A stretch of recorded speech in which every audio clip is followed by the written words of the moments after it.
Hey, you're listening to Pint of Comics. I'm Lloyd. And I'm John. We swear a lot and spoil shit. Fuck yeah. Enjoy the show.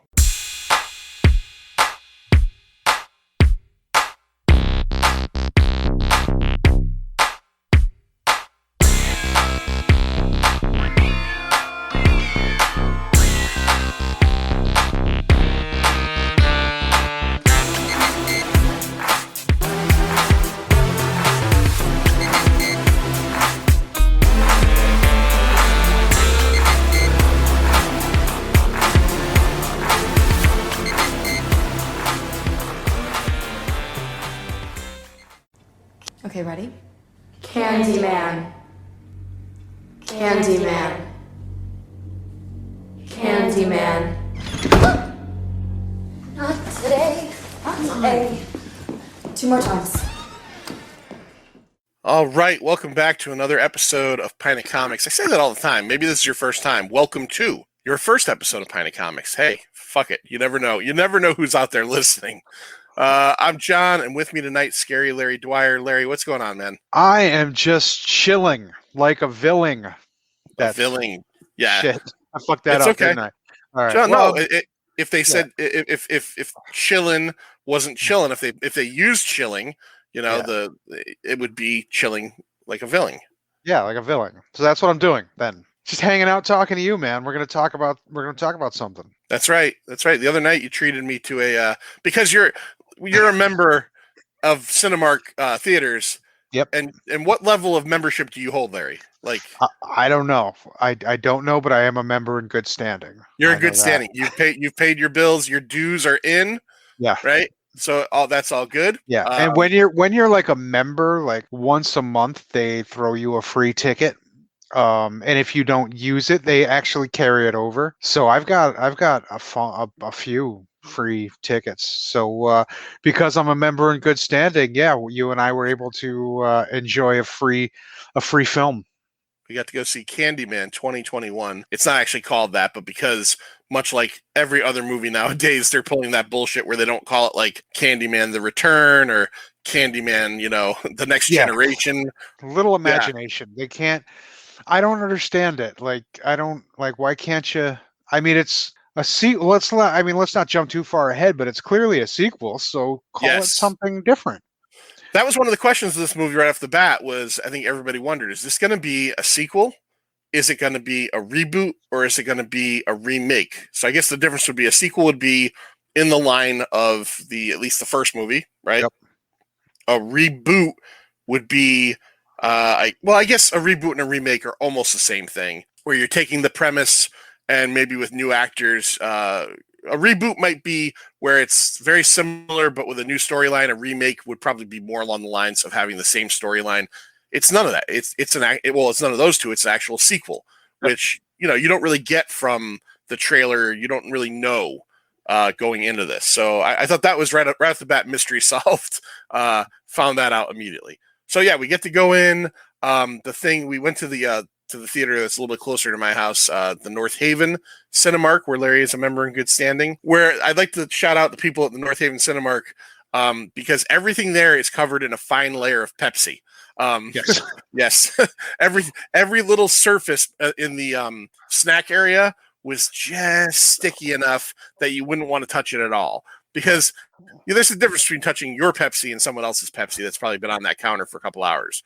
Would you agree that was quite Pepsified? There was there was definitely a notable glaze that I wasn't expecting.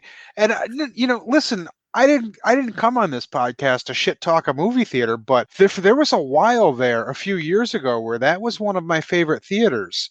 It was always clean. Those couch seats were new. I don't know if it's because they're they could be short-staffed like everybody seems to be these days. Yep. But yeah, it definitely was not clean. When we came out of the movie, there was a garbage can in the hallway across from us that literally was piled almost 2 times as high as the top of the garbage can. Yeah, there was twice the amount of garbage as that garbage can should legally hold. Yes, yeah. Yeah, I felt like the popcorn tasted old, like it might have been popped a day or two before, and the seats have taken a beating, I gotta Yeah. say. And that theater is new. That theater. I So know. there was a theater there years ago, I think Showcase, Yep. that closed down and got knocked down. And actually, they were building the new theater in front or behind the old theater for like a year. So like Wow. there was a seamless transition. But that new theater is maybe 6 years old. Yeah. And you're absolutely right, man. Between the thin glaze of sugary snack drinks that like Mhm. covered everything, and the garbages beyond capacity, and those beat to fuck seats, Yeah. it seems like gone downhill quickly. Yeah. It's unfortunate because, like I said, there was a time a few years back when that was my favorite theater. I was like, "Fuck, place is great." Not so much now, I'd say. But As a again, I gotta say, maybe they're short-staffed. But that doesn't really make up for the beat up seats. They gotta do some reupholstering Yeah, in there. yeah, I getting don't the know if upholsterer in I there. don't know if you can reupholster those seats, but I don't know. Yeah, you might have to just order this entire new cushion assemblies or something. Something. Um, so we get in the theater, we sit down, the prerequisite 400 trailers play through. Oof. My favorite part about the evening, though, we know that people are staying at home. Obviously, good idea. Mhm. We are both vaccinated, so we felt safe enough to go out. But what I find funny was in between at least two of the trailers, there was like two repeat trailers for the same movies we just saw the trailer for. But instead of it being a trailer, it was like the movie theater bullying you into like knowing that you have to go back, right? You want to see 007 this October? Well, you have to go to a fucking theater. This one, motherfucker, because we're not showing this on Netflix. This one's not going to be on video on demand. They did that 2 times for 2 different movies. They did And it you with Halloween. They did it with Halloween Kills. Exactly. You're right. You're Yeah. not going to see Halloween Kills at home. So if you Yeah. want to see Halloween Kills, you got to walk through that fucking cloud of cough dust and Yeah. and It feel was your strange fears. because, especially with the Halloween Kills one, they showed the trailer, and then right after it looked like they were replaying the same trailer, but then there was the voiceover of "Come see, you need to see this in the theater," and I'm like, why didn't you just do that the first time? Like, Yeah, why did you show me the same trailer again, but now with a voiceover telling me that I have to come back? No, I don't. I don't have to do anything. Don't fucking exactly. tell me what to do. I don't need to Exactly. come to your fucking Pepsi coated cinema at all. As a member in good standing, Larry, I'm pretty sure that if you wrote an email about the condition of that theater, someone would at least read it. Yeah, I don't know I if could. they'd do anything, but someone would read it. They might read it. They might read it. Once they looked at my status and was like, "Whoa, Yeah. this guy's I might as well be a majority stockholder at this point. I probably have. Hey, I've been a member for a while. I didn't check, but I probably got like 45 free tickets. Jim, come over here. Look at this letter. Does this guy look like he's certified in good standing? My God, he's in wonderful standing. He's 2 levels above good. Yep. Uh, Yeah. so we get out. We go to check out Candyman. Original Candyman comes out in 1992. Tony Todd, Virginia Madsen. Before we get into this one, Larry, just quick ideas. You Yep. showed Candyman a couple years ago as a double feature on Clive Barker Night, along with Nightbreed, which is Mhm. still playing at the Strand Still playing. in Seymour, Connecticut. Yep. The unedited 6 hour long version. Are you a fan of Candyman, the original? I am, but not a huge fan. And there's a reason. There's a reason for it. There's something about Candyman that's always bothered. You want to talk about? I mean, we might as well just say it. Yeah, Something always bothered me about the original Candyman, and it was the fact, and maybe it's just silly of me thinking way too much into a horror movie, but a Clive Barker horror movie is generally supposed to be a smart horror movie, so I can't overthink it. It always bothered me that Candyman was a guy who'd gotten murdered ruthlessly by white people. His, as a spirit, comes back to then slay all the black people in his hometown. And I'm glad you said that. I'm like, that doesn't seem like a good revenge plan to me, because you were killed by white slave owners and you came back and you're killing, your own people. So Yeah. that always bothered me a little bit. I do love Candyman, and I watched the original about a week before we saw the new one, and it holds up for me. And I think they address that in this movie, in the new movie. Yeah. But it is weird. It is Mhm. weird that this. So the original Candyman, the Tony Todd character, he is a artist. He's a free black man in the post-slavery days, and he is an artist. He gets hired to paint a rich man's daughter. They fall in love. He gets her pregnant. Oh no, that ain't happening in 1885, right? No. So unfortunately, they do all this crazy shit. This lynch mob gets together and they cut his hand off and they put a hook in it and they spread him with honey and bees kill him, set him on fire, and he comes back as this vengeful spirit. It's almost like a Bloody Mary type thing. You say Candyman 5 times in the mirror, and he's going to kill you. But you're right. In the first movie, even though there's not a whole lot of actual death in the movie, a lot of the death that precipitates what happens in the movie is him killing these lower class African American people in Cabrini Green in Chicago. And you're right. It kind of makes you, when you think about it, go, his anger is misdirected. Like, Right.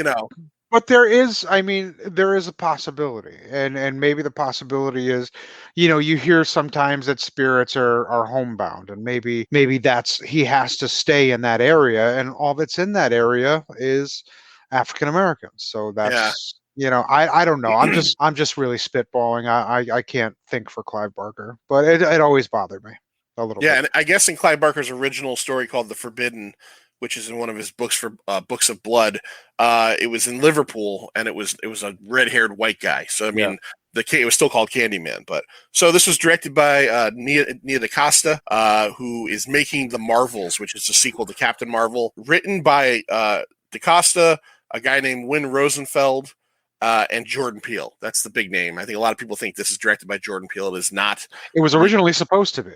Yes, and he dropped out. Yep. He dropped out. He obviously made Get Out and Us. Can you think of a celebrity, Larry, in the last 20 years that was known for one thing that fucking pivoted so hard? Completely switched gears, and the dude was listen, Key and Peele is a genius show. Like, right. Great, what would you call it? Skits, sketch comedy, whatever you would call it. Hysterical stuff. And then when you heard that he was writing a horror film, you're just kind of like, what? He's doing what? But then no, I can't think of anybody else who's, maybe, I don't know, maybe when Michael Jordan started playing baseball, I don't know.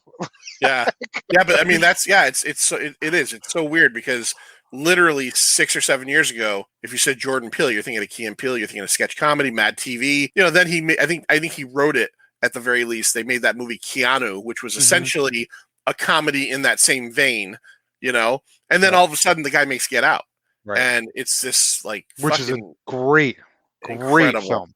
Yep. Incredible movie. That leads me to a question that's going to lead into our discussion on this film. But you have an African-American guy, Jordan Peele, writing this, and it's in his wheelhouse, and Nia DaCosta is African-American. And Get Out and Us both have a heavy element of the storyline are both racially motivated and almost part of what people will call, I'm not calling it this, but for lack of a better term, like woke culture, right? Like, like looking at things from this point of view. Mm-hmm. And we just kind of talked a minute ago about Candyman, the original. In this movie, I had to go back and kind of look at it, read a couple articles. None of the victims in this movie are minorities. All the victims in this movie are mostly Caucasian, or I think it's all Caucasians. No minorities. No, there was one black girl, the little kid's sister. Right, okay, you're absolutely right. Yeah, and that's in like a past storyline. It's like a flashback. So in the main story, we get none. Right. Do you think that is a choice? Well, not a choice. Do you think that is? Because another thing I've read about this movie, and we'll get to the end in a little bit, is you're trying to be gentle, aren't you? Well, a lot of people are complaining. A lot of people complain that they went to see a horror movie and they got heavy-handed, and they got fed heavy-handedness. Yeah. Do you think that there's a place in storytelling for that kind of thought? Of course there is. So do you think that Jordan Peele in particular, if we're going to say Get Out and then Us and then like put this in him as well because he wrote it, do you think it's getting to be something that he's relying on, almost like M. Night Shyamalan? Those first 5 movies had to have the twist. Do you think that everything he does has to be woke to an extent? So far, yeah, I do think that he's proven that with these 3 movies. I mean, he's got something to say. He's got something to say, and he's going to say it with his art, and I have no problem with that. Oh, I have no problem with that either. I want to put that out there. I'm yeah. No, you're just asking people. Is it heavy-handed? You could call it that, I guess, if you didn't think it. But I'll challenge that by saying, what were you expecting? You went into a Jordan Peele film knowing the kind of films that he makes, knowing that he's going to, challenge the system and talk about, black and white in a way that, white people might not feel comfortable with. If you don't expect that going in, then shame on you, because that's what he's going to do. And I'm fine with it. I have no, yes, it was heavy-handed. Yes, I I don't know how many times they could use the word gentrification in one movie. Yeah. Yes, it was, it was said a lot, but that's what the story was about. The story was, it led with the gentrification of Cabrini Green. So that's what they're going to talk about. And that's the kind of film Jordan Peele makes, because that's what he wants to put in people's faces. He wants people to be uncomfortable with this situation, because it should be uncomfortable. Yeah, and if there's ever been a horror movie that lends itself to, if you're going to say there's going to be a reboot or a sequel, which this being a sequel, it is Candyman, because the original Candyman is like, the protagonist is a white woman, right? Mm-hmm. So we see it from a white woman's point of view, but the story is about African Americans and their culture and the folklore that, but it's not out in the front of that movie, because Helen is the Virginia Madsen character is in the front of that movie. Mm-hmm. So I think it was actually pretty smart to be able to take like those ideas and translate them into what this current Candyman could be. We'll talk about that too. The original story was Clive Barker the Forbidden, characters based on Bernard Rose, who was the director and writer of the original Candyman. There were 2 sequels. I watched the second one last year during the pandemic. Not very good. Although I've heard this. I've never seen the third one. I've heard the third one is a garbage barge. But Candyman, Farewell to the Flesh, in 1995, and then Day of the Dead in 1999. This one was filmed in Chicago, delayed a year due to COVID 3 times. It was supposed to come out on June 12th of last year, and then September 25th of last year, and then October 16th of last year. And then they just, fuck it, let's try it in 2021. Larry, who's in this movie? Who do we got for cast? Yahya Abdul-Mateen II as Anthony McCoy. Now, I will say, and I apologize for it, I was really only familiar with a couple of the cast members in this, and I know Yahya Abdul-Mateen II is somebody sort of on the rise. I know he was in Aquaman, right? I've never seen Aquaman, but he played Black Manta. Yeah. Right. Okay. I've never seen it either. I know he was in The Get Down, which people loved, but I've never seen him before. This was a new actor for me to see. Same thing with, I'm not sure if it's Tiana Paris. She played Brianna Cartwright. Anthony McCoy. Yahya played Anthony McCoy. He's the main character of the film, the artist who is struggling to find his muse. Basically, he was somebody who was. I think at one point they said that he was supposed to be the great black hope for the Chicago art scene. Right. He's kind of been regurgitating the same stuff for a while, and his agent and whoever the guy is, his art. I guess agent is just like, come on, dude, you got to do something different. You got to do something new, yeah. So he's like starving for a muse. So that's Yahya Abdul-Mateen as Anthony McCoy. Can I just say one thing about Anthony McCoy real quick? Is if anybody out there listening to this episode ever thinks to themselves, boy, sometimes I really push it when I don't go to the doctor about stuff I should go to the doctor for. We'll get to it, but you ain't met a motherfucker like Anthony McCoy. Anthony McCoy don't go see a doctor for nothing. That's all I'm going to say right now. Absolutely nothing. And like I said, Brianna Cartwright is his girlfriend, live-in girlfriend. Yep. Who is what is she? An agent of some sort? I think she's like a something in the art scene. Curator of some sort. Okay. Yeah. And she's also she's growing in the art community, and people are trying to give her different roles, and that's Tiana Perez. I apologize, I'm not sure how you pronounce that. And then her brother, Troy Cartwright, who is hysterical. He's great. This played by awesome. Nathan Stewart Jarrett. Troy Cartwright is the one who first tells them about the legend of Candyman. Apparently Anthony and Brianna had never heard of the story of Candyman, and Troy busted out one night over a bottle of lots of wine. He has one of the great lines in the movie too, when he says, "Black people don't need to be summoning shit." Yeah, no, he's not wrong. He's not wrong. Coleman Domingo, who actually was one of the few actors I am familiar with because he was a mainstay in the. I don't know if he's still in it, but he was in the early seasons of Fear the Walking Dead, which I used to watch. He played Strand in Fear the Walking Dead, and he's a great actor in that. So not surprised to see him do.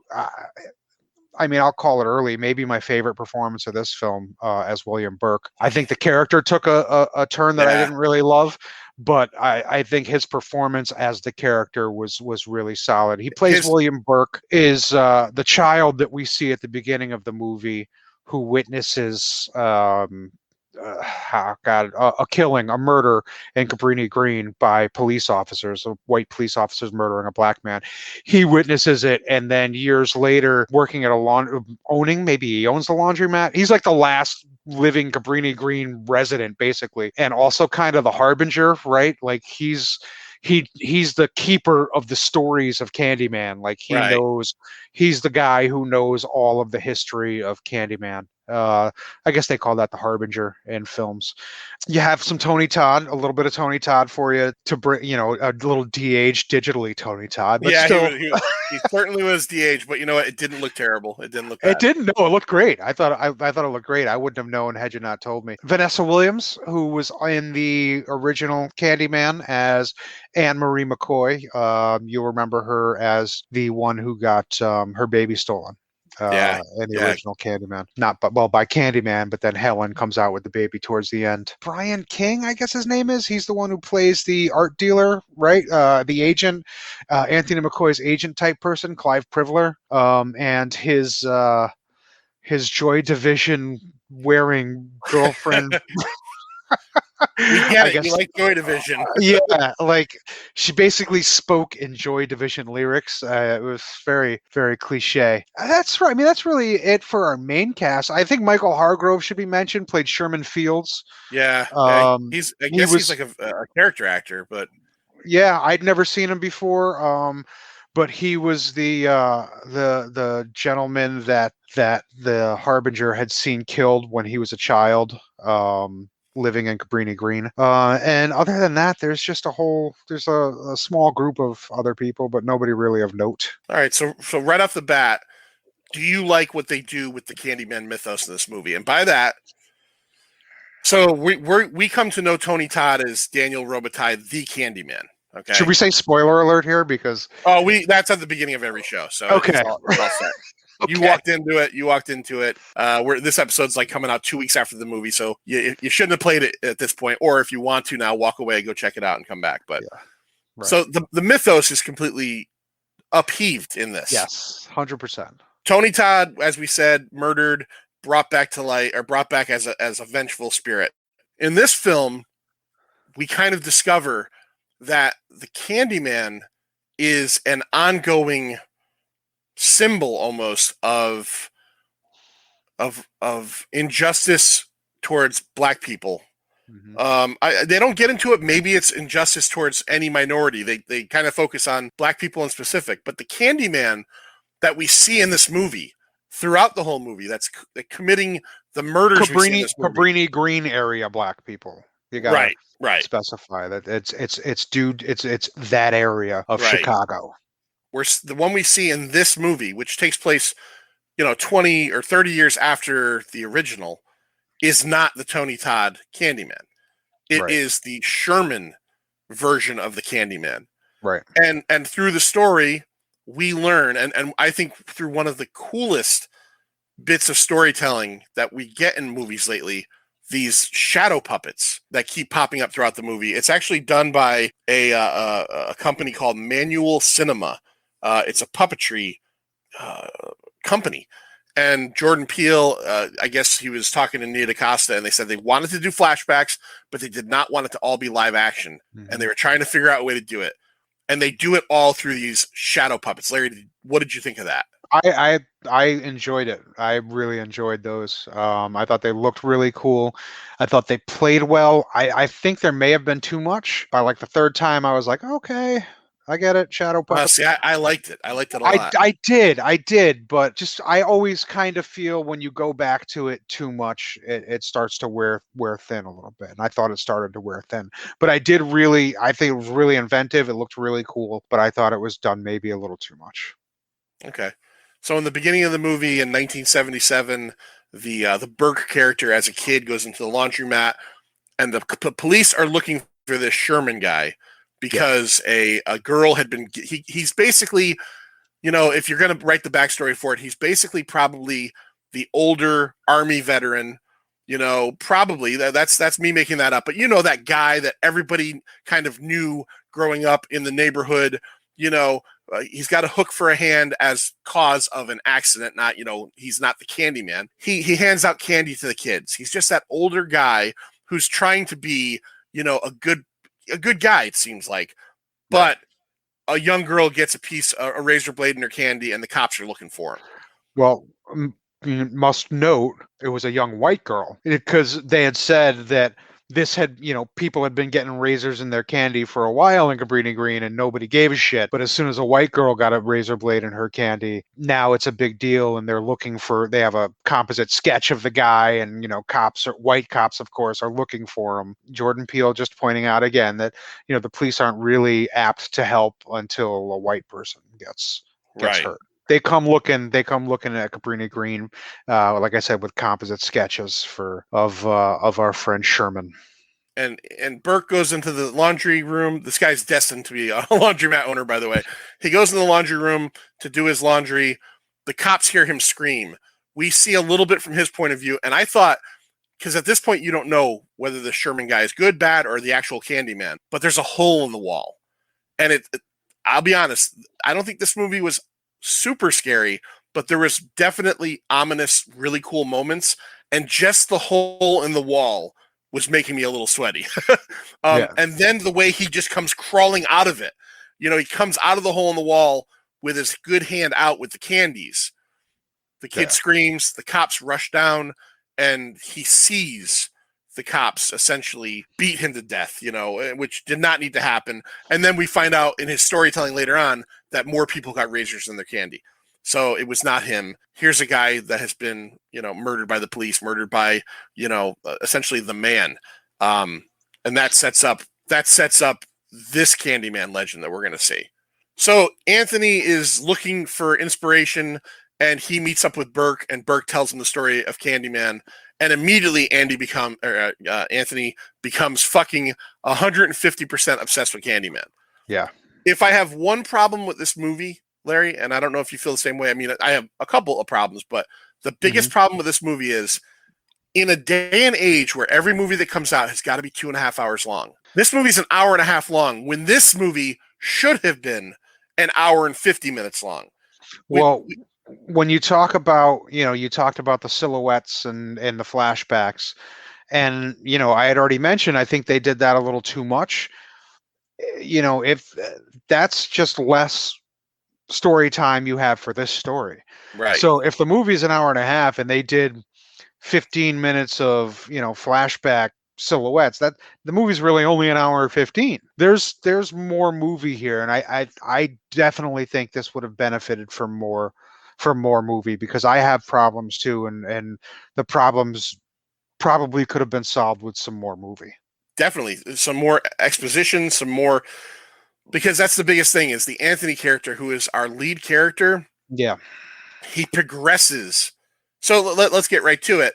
He essentially becomes obsessed with this Candyman lore. He gets stung by a bee while he's out looking at the row houses. The towers are gone, the row houses are left, and he gets stung by a bee on the hand. His hand immediately gets AIDS, right? He's got AIDS crawling up his arm. He does nothing about it. Think Jeff Goldblum and Fly. It's, you said it in the theater. You said it's very Cronenbergian. You know, at one point he pulls his fingernail off, and this does not look good. Like, just go to the doctor. He finally goes to the doctor, and as you said, the doctor does nothing for him except for what does the doctor? What does the doctor do for him? The doctor lets him know. The doctor, which I thought was quite silly. And if you're listening and haven't seen it yet, you know, you'll think this is quite silly when I say it. The doctor basically says, "Oh, welcome back." And he's like, "What are you talking about? I've never been here. I'm not even from fucking Chicago." Was he even from Chicago? I don't think. I mean, we know he was, but he said he was born. This is the South Side, I think. He said he was born on the North Side. Right. And she's like, "No, you were born here. That's why I'm welcoming you back." I was born at St. Vincent's Hospital in Bridgeport. I went to St. Vincent's Hospital, I don't know how many times, for injuries and things and surgery. Not once did anybody welcome me back. No, that was that was certainly it's not on your chart. It's not on your chart that you were born at St. It's on your birth certificate. That's fucking about it. It's not in your fucking medical chart that you were born in St. Vincent's. But what this does is let him know that he's got more of a tie to Cabrini Green than he ever knew that he had. So they did, while they didn't heal his fucking Cronenberg arm, they did let him know that he has a pretty deep tie to Cabrini Green. What is his tie to Cabrini Green? We're gonna go right there. We'll go right there. We'll jump around. It's fine. He is.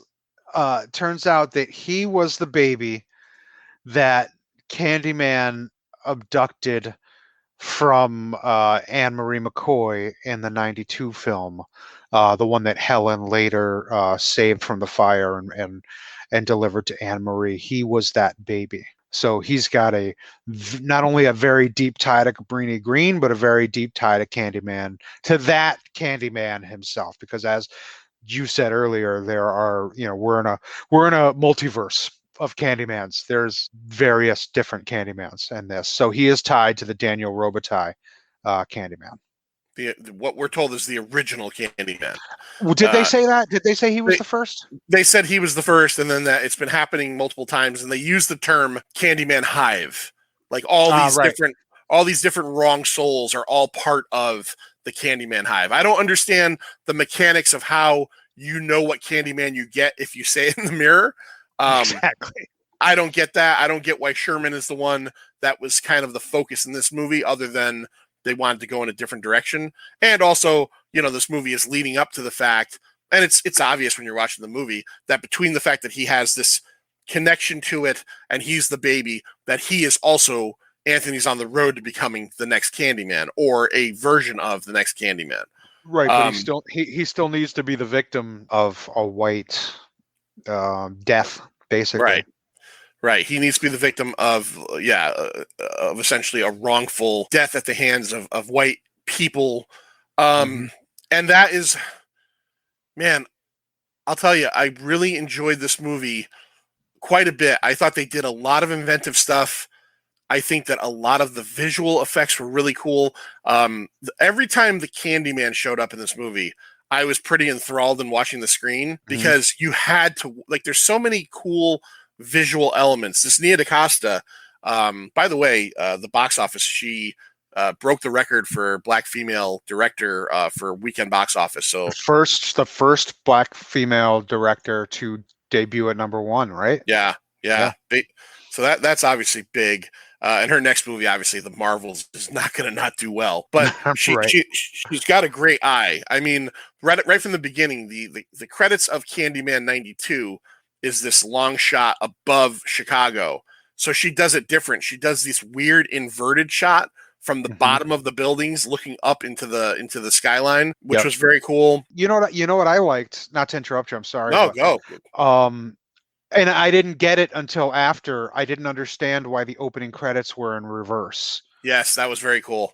All the opening credits were in for a while too, and I was like, "Is something fucked up? Like, what's wrong?" Like, I didn't understand, and it was because you were supposed to be looking at it through a mirror, and it wasn't until like until I think I'm on the way home I realized I was like, "Oh, I get it." Like that's Yeah. why I could never. I don't know how people could do a discussion of a movie right after a movie. I need to sit on it. Like I need to think on it overnight. Like I need Oh, to. I agree. I agree. We Yeah. saw this on Sunday. Tonight's Wednesday, and I had to kind of take some notes and formulate my thoughts. And yeah, you're right. The Universal logo goes backwards. All the production companies are backwards, Yep. and then we go right into the credits. But what did you think, Larry, about the Candyman stuff? Like, obviously he's supposed to be invisible, which in this in the first movie, He's invisible to everyone but Helen. But in Helen, the first movie. Right. Right. So, Right. but they don't. I guess there's not a lot of scenes where they really. Well, they do. They do in the first movie because there's a scene where he kills the doctor, and there's a scene where he's floating over her in the gurney in the bed, and they can't see it on the camera. But they really utilize that a lot in this one. The scene where he kills the art critic and his girlfriend in the art gallery. The scene where he kills the other art critic in her apartment, and it's that like kind of drawn back shot where you just see her get lifted up in the air and smudged across the window. Did you like that stuff? I found myself missing Candyman. I honestly, I found myself missing Tony Todd. He gave Candyman a personality. This Candyman, there was nothing to grasp onto. There was no. All you had was the word of Burke about who Candyman was. Like you just said, you couldn't even see him. You'd see a hook slash across. You'd see him in a mirror, like in a reflection, and then, I really. That was my biggest problem with this. Maybe my biggest problem with this movie was I went to see Candyman. I didn't see Candyman. I missed Candyman. I told you I had a big problem with the 92 Candyman, and that was just in its story, really. But for me, what made 1992's Candyman work was the chemistry between Tony Todd and Virginia Madsen. Yeah. And Tony Todd's character. It was almost a sexual chemistry. Like it was like the way he talked to her, like that voice, and you didn't get this. I thought lacked a lot of personnel. I didn't think, from all I hear about Yahya being a great actor, and I could see his performance was really good. There was no chemistry whatsoever between him and his girlfriend. Didn't feel that relationship, and I didn't feel obviously anything from Candyman. I don't feel like I saw a Candyman movie is what I mean. Maybe they're setting us up for a sequel. I don't know. But I really found myself missing Candyman in this movie. So to answer your question, no, I didn't really like how they approached the use of Candyman in the film. Okay, that's fair. I actually agree with you in the fact that this Candyman, there is no personality to him, right? This is just the, what I like about it is just the monster in the closet kind of feel of when he pops up. It's very, everything happens very kind of quickly, and you have to pay attention to the mirrors in the background. Or like I told you, there was that one scene in the bathroom with all the white girls. Although I do love that scene where the Asian girl's like, "Fuck it, I'm out of here." I'm out of here. Yeah. Not today. That's what she says. She goes, "Not today." But like when they finally do say the fifth Candyman, like you could actually see his reflection in the soap dispenser. It's like a brushed steel. I thought that was very cool. I guess I do agree with you. Tony Todd was much more of a Dracula-like character in Candyman. He was a romantic character. He right. really was. And it boils down to the fact that Helen is supposed to be the reincarnated. They get into that very little, but it is there. Right. And this one, you're right. This is just a slasher that kind of pops up, and he never even says a word. I don't think I don't think he says anything. Even before, I think he's. I don't know if he's slightly special needs. Because even when they show the scenes with Burke and him, is like he's not talking. He doesn't talk to him at all. He just offers some candy, sticks his hand out. I don't think he said a word. He kind of grunts, almost like he gestures. And I do like in that scene. It was just a line that I picked up and remembered was when Burke, kind of makes the noise and the cops come, and he says, "That day I saw the true face of fear." and you see the look in Sherman's face of like, my God, I'm about to get destroyed by these cops. And it was sad. It was fucking super sad. Yep. So yeah, and I agree with you on the Anthony part. I didn't feel the great connection with him and his girlfriend, but I think the reason for that is I think Anthony is, even though he's the protagonist, he's kind of a selfish douchebag. Well, I mean, yeah, he's a selfish douchebag. He's using but a lot of artists are, they tried to make that point in this movie as well. That artists are using, a lot of times use other people's misfortunes as their muse for their art. And a lot of artists use their own misfortunes for their art.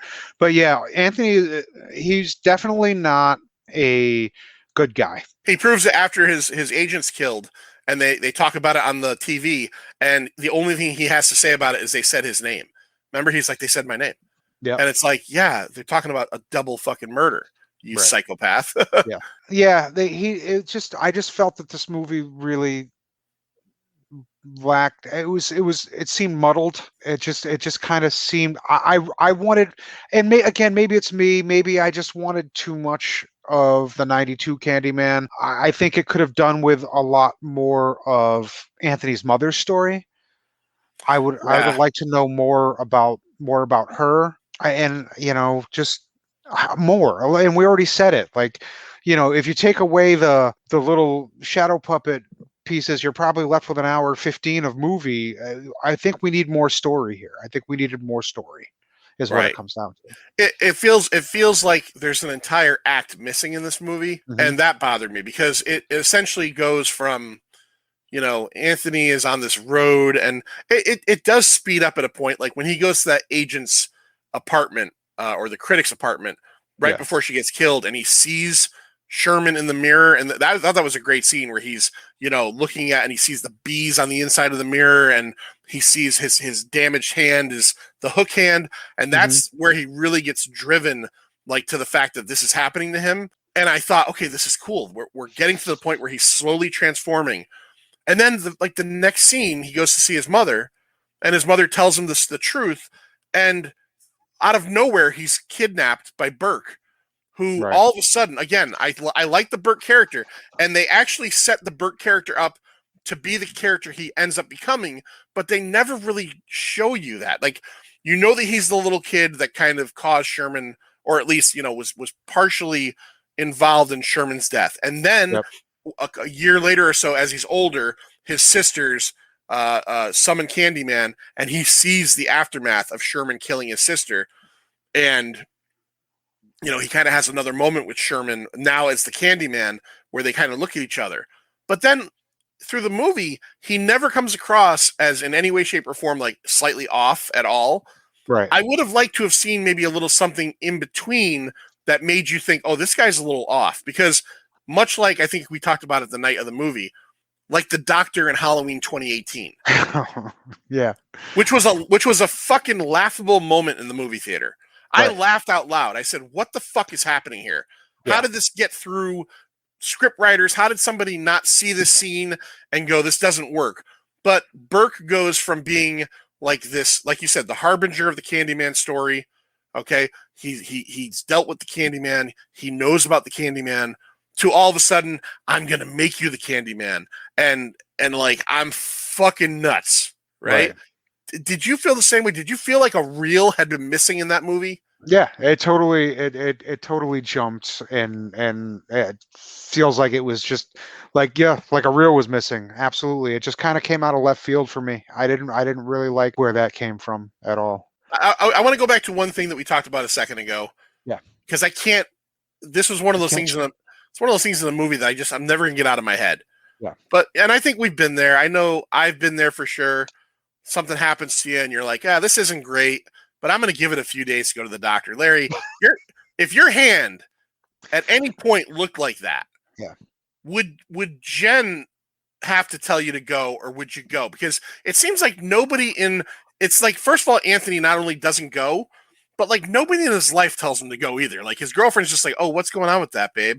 Like, can't you see that it's the worst thing ever. And even his mom is like, that doesn't look good because it's crawling up his head at that point, but still doesn't say like, you got to go to the doctor, baby. Like, do you like at what point is it when your nail comes off, or like when the bee sting looks more like I don't know, fucking like mega psoriasis times 1,000? Once anything starts climbing, Yeah, you know what I mean? Like, okay, you got stung by a bee.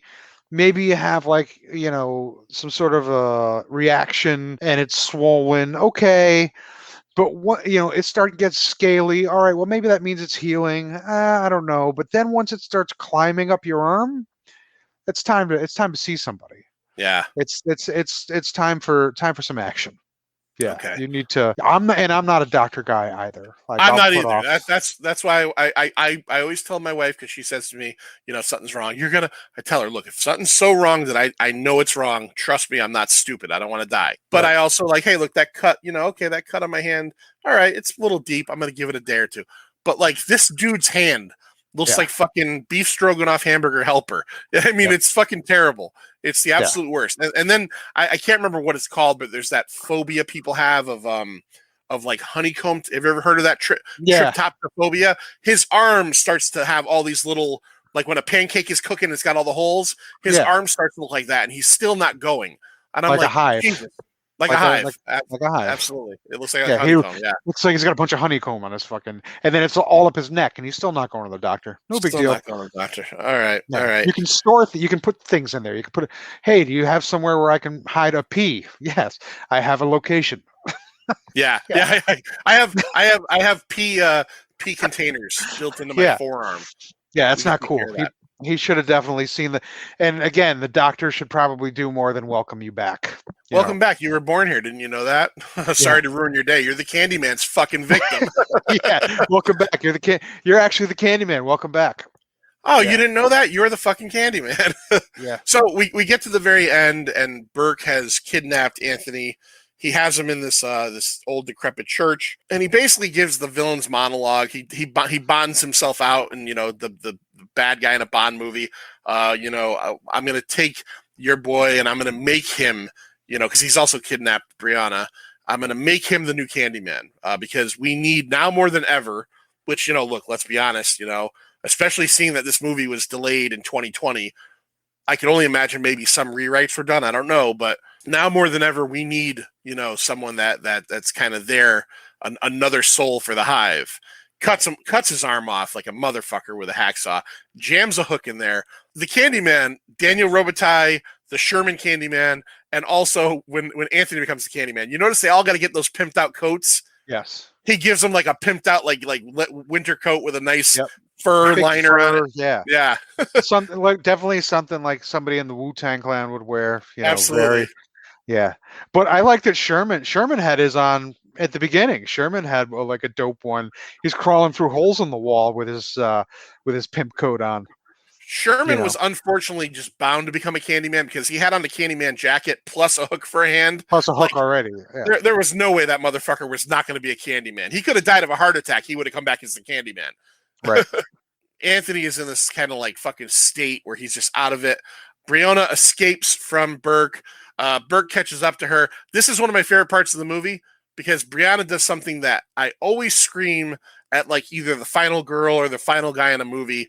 They never overkill the bad guy. She overkills Burke. She gets up on top of him and stabs him easily 700 times. Easily 706 times in the face. So he is not coming back. He's not coming back, but Anthony now has kind of come in this, like, again, he's almost zombified, and he collapses in her lap. And this was the part of the movie that I think most people would say is the woke / messagey part to the extreme. And it also is the part of the movie that I kind of felt was maybe written a little sloppily. Did you feel the same way?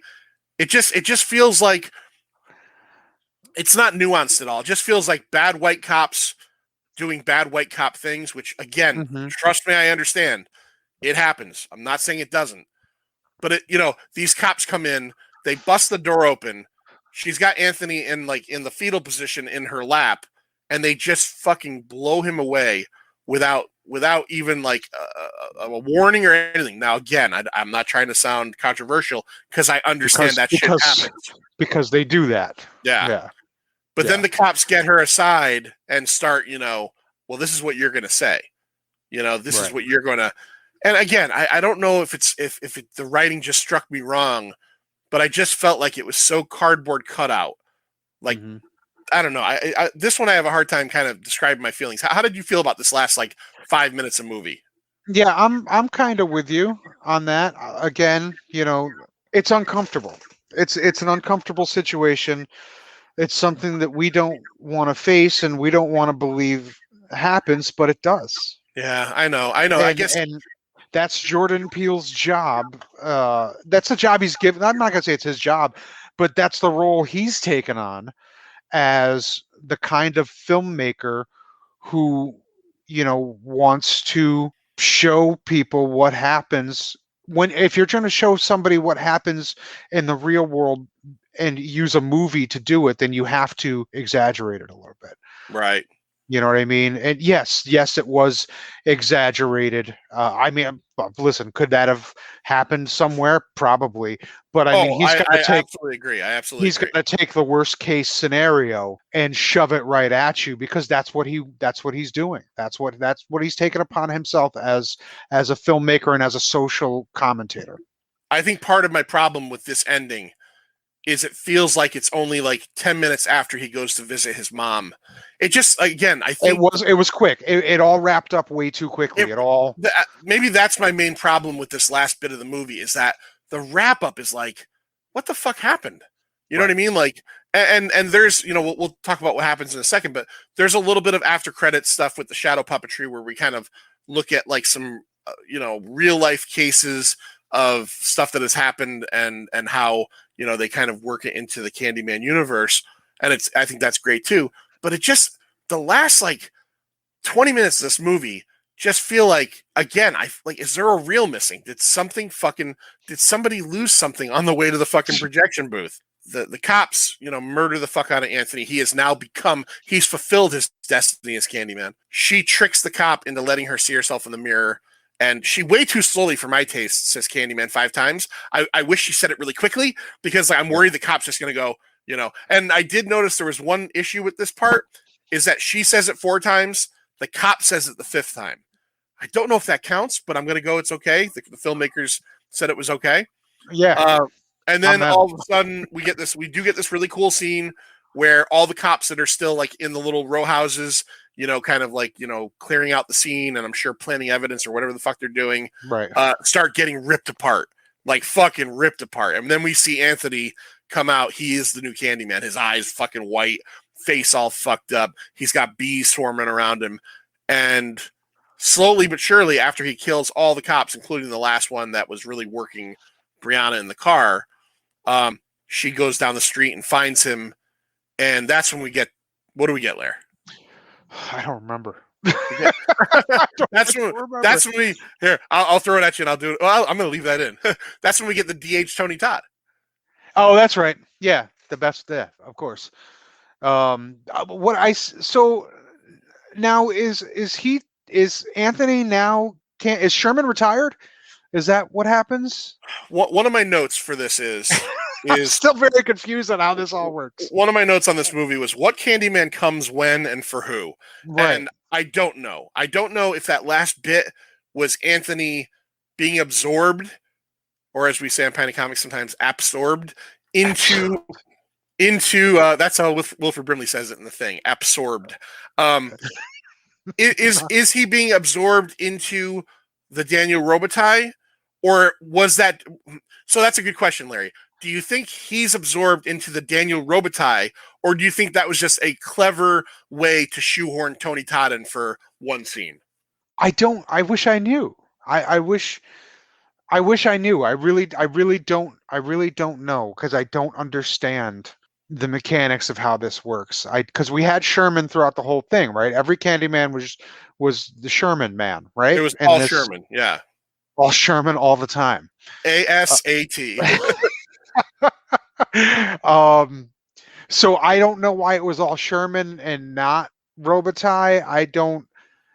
So, and I don't know if now Anthony is now the Candyman in charge, like the resident Candyman in charge, or like do they all live inside of Robitaille and just whoever comes? No, because then there would have been. I don't understand why Robitaille wasn't killing some of the people in this. I don't listen. I don't get it. I don't. I don't Okay, understand how it works. it's I fair. just don't know. It's fair. I think that I none of don't know. this will be answered until if we do get a sequel. If we do get a sequel, and it's Yaha Mateen, Anthony playing the Candyman. I don't I know. doubt it. I doubt they'll go back to the Jordan Peele and they don't. They just don't seem. Nia DaCosta don't seem like the kind that are going to revisit this. I think they've told the story they want to tell. Yeah, but you know what we'll get? We'll get the Somebody else's. the direct to video. It'll happen again. The same like kind of cycle that we got with the last Candyman. The big theatrical one, and then the ones that came out in like fucking sci-fi. What was two? Farewell to the Flesh. Farewell to the Flesh, and then Day of the Dead. All right. Yeah. Go figure something out. Yeah, I don't. We probably. You're right. We will get a sequel, but it won't be by Jordan Peele. I'd be very surprised if Nia DaCosta or Jordan Peele were involved in a sequel. Yeah, well, especially if Nia DaCosta, she's moving on to a Marvel movie next. I don't see her moving backwards into the horror stuff. I mean, Yeah. this I think they've told their story. Whatever it is, I think they've told it. And at the very last scene of the movie, when he does become the Daniel Robitaille version, he looks at her and says, "Tell everyone." Right. So I'm thinking that means like because so much of this story is hinged on the fact that like from the '92 Candyman, all those people, Anne Marie had said they stopped talking about it. Mm-hmm. They dropped it like and folklore has to be spread. Burke was the harbinger of the story, like you said. He was the only one that was still talking about it. But he was talking about it to who? To no one, because he was in a dead neighborhood. Right. So the harbinger of the story couldn't spread the story. You got the feeling that when he was telling Anthony, it was like the first time he had told anybody about Candyman in forever. Yeah. And he was not overjoyed, but he was just, diarrhea of the mouth, just talking about Candyman, because he's been holding on to this, like he was holding on to that copy of Weave World by Clive Barker. Yeah. I've been holding on to this. I would have even liked a scene or two where we saw Burke maybe following Anthony and watching him, so you got a sense that there was something behind the shadows, something behind. Exactly. Yeah. That's my biggest problem with this movie is that it just there's so much I liked about this movie. And us talking about it has kind of pushed me back on something. So let's rate it. Let's rate it, Larry, on a scale of 0 to 5. We always talk about half scale and quarter scale is optional. What would you give 2021's Candyman from Nia DaCosta and Jordan Peele? So, like I said, there was a lot of scenes that I liked in this movie. There was a lot of things they did that I thought was very clever, like the backwards bees in the mirror. Oh, that was great. I actually love that. Yeah, I did too. I thought that was really clever. Like when his fucking Jeff Goldblum fly hand reached out and the hook was reaching back at him. Like, there was some scenes that I really appreciated and some imagery. Like I said, the little puppets and stuff to tell the backstory I thought were really clever, but as an overall film, I found it lacking. I really found it lacking Candyman in Candyman. Like I went to see Candyman and saw a movie without Candyman. And it's not fair to say that I missed Tony Todd's portrayal of it, because I'm sure Yahya Abdul-Mateen II is a gifted enough actor to have played a passionate Candyman, but he didn't become Candyman until there was 2 minutes left in the movie. So I don't know. And the Candyman that we got was, a guy who may have been special needs and didn't speak a word and was basically just living in mirrors. I felt that it really lacked personality and any sort of chemistry between any of the characters. I thought the only character that really oozed personality was Troy, Brianna's brother. Yeah, he was great. Yep, I thought he was great, and I thought Burke was great until the end when he just flipped and became Dr. Sartan from Halloween or whatever. Yeah. Um, I don't. It's tough. It's tough. I'm gonna go 3. It's a 3 for me. It's not a 2.5 is middle. It's better than that just because of the direction. It's better than that because some of the scenes were really clever. And it's better than that because even though, as a white male, of course, it makes me uncomfortable to talk about what, the white people have done to black people over history, but I have to force myself to watch it to realize, to realize the wrongs that have been done. So I appreciate a Jordan Peele, with Nia DaCosta putting that out there for us. So it's better than a middle performance, but I just didn't feel it was a strong, cohesive film. I'm gonna mirror you. I give it a 3 as well. Oh, I give it a 3. I was gonna give it a higher. I was gonna give it like a 3.25 or a 3.5 because the stuff that I did like, I loved, but that does not make a whole movie. And the one thing that you kind of pointed out that really dropped the grade for me was the Candyman factor. So in Candyman, in the original Candyman, Tony Todd doesn't show up for 45 minutes. yeah. And he's only in bits and pieces, but when he's in it, he's fucking in it. Like that scene in the car park still scared Helen. Did you see that? Did you see that in the movies when it came out? Yes, I did, and it scared the fuck out of me. The way they got his voice Yep. to reverberate in that theater, like I get chills just talking about it right now. Yep. I remember being in the theater just like gripping my seat. Holy shit, like it was so powerful, and every time he spoke, and Virginia Madsen played it so because she looked hypnotized every time he spoke, like her eyes would water and she would just look hypnotized, and that was Candyman for me. Yeah. And I got that. There was just there was nothing of that.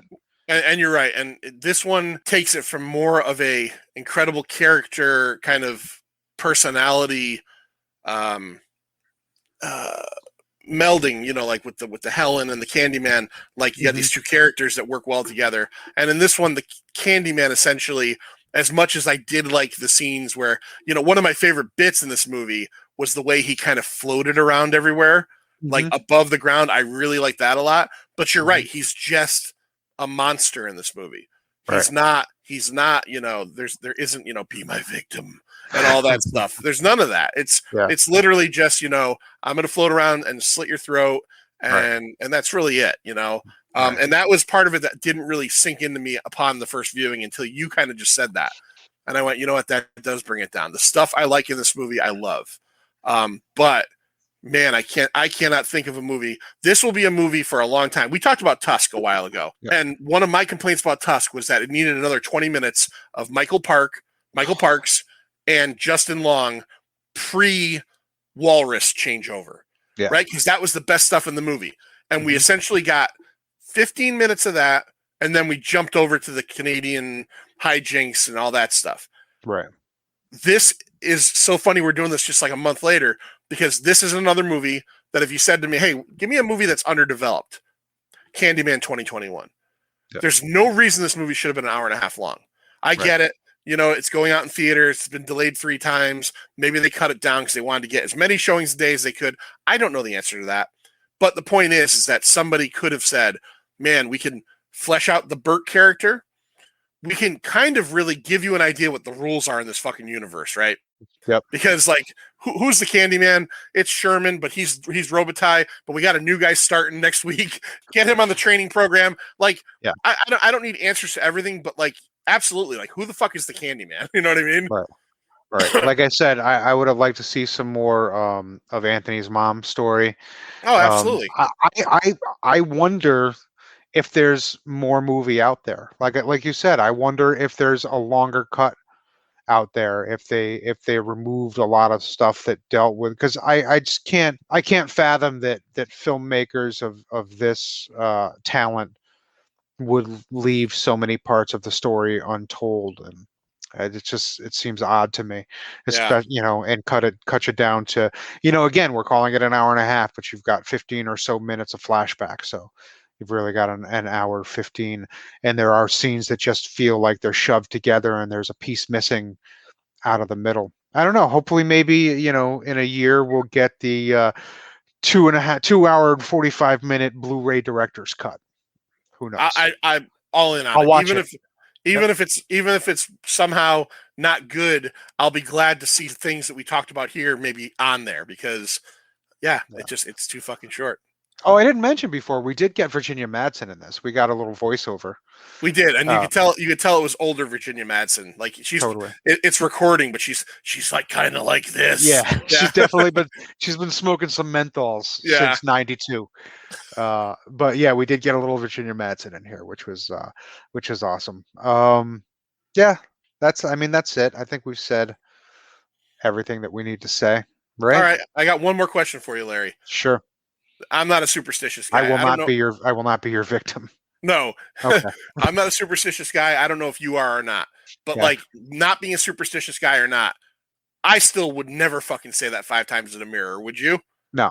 Okay. No. All right. When I was, I've always been interested in paranormal and urban legends and things of that nature. And I remember friends of mine like doing the Bloody Mary thing, which is basically the same thing. That's right. That you turn off the lights and you're supposed to have a candle on either side of the mirror and you say Bloody Mary 5 times in the mirror and you're supposed to see some fucking demon shit or something. And I was just like, not a fucking chance. Not a fucking chance am I doing that. Like, I don't know if I believe in it or not, but I'm still not going to fucking risk it. It literally, the Candyman or Bloody Mary thing is a no-win situation. The amount of dumb white people that do this fucking shit in this movie, and again, I grew up with these dumb white people. They do it in real life, so they did nail that part on the fucking head. Just leave it to dumb white people. They'll say dumb shit in a mirror. Fucking, oh yeah, sure, this is a great idea.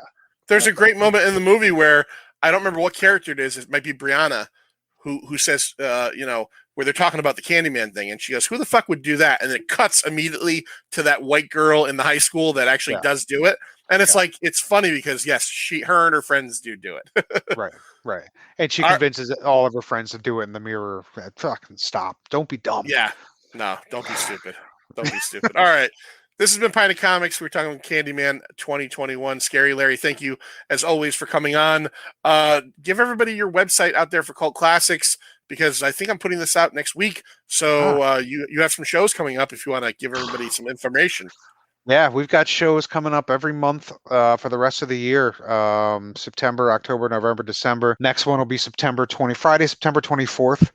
At the Strand Theater in Seymour, we're showing 2 local films by 2 local filmmakers, both horror films. The Dead Girl in Apartment 3, starring Adrian King from Friday the 13th, directed by local boy Kurt Spieler. Night at the Eagle Inn, directed by local guy Eric Bloomquist. So that's going to be a good time. And you can find out about that and all of our shows at ConnecticutCultClassics.com. All right. And we're recording at the end of the week. Another episode of Scary Larry's Pint o' Horrors. So go to that same website and go to Scary Larry's voting page because maybe by this point it'll be up for the next one. So check it out. And if you haven't, go there anyway and you can find all the episodes we've done. It's a great website. It's awesome. I love it. Love Cult Classics. All right. This is Pint of Comics. You know where to find us. All those podcatchers. Go to pintofcomics.com. Pint O Comics at Twitter. Pint_O_comics at Instagram. See ya. It's over, Johnny. It's over. Nothing is over. Nothing. You just don't turn it off.